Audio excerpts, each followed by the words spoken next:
as farriers and trimmers, you can get an idea what the upper body's doing every time you pick the foot up.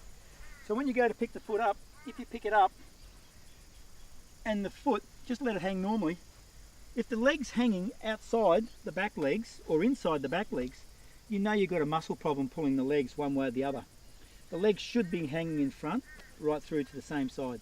The other thing that you want to do, if you ever want to check conformation, take the muscles out of play, leave the leg hang like this, and if we come off the knee down through the cannon bone, the metacarpal 3, all the way down through our past and that, if everything's hanging okay, this one's got a slight little deviation, but if I can just take that deviation and move it, I can't really in this horse. I've got to move all the joints. That's telling me that's a little bit of conformation. But if they're all hanging okay, then that's all right. Everything's straight. You haven't got too bad a conformation. So he's not too bad, you just got a very slight little offset.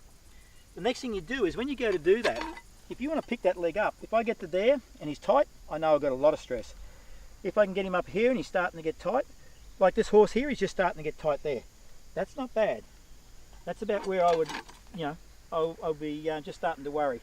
Now I'm going to pick him up and bring him forward. Now if he wants to adjust himself, you'll feel that all these muscles around through here, your condylar laterals and so forth, or the extensors, these aren't too bad. He's only tight up through the shoulders and up the back here, the back of the shoulder blade. So this horse is tighter in the top section than what he is down through all the bottom. So we would have someone work with, therapists work with this horse up top once we've done the trims to try and release the rest of the muscles up top.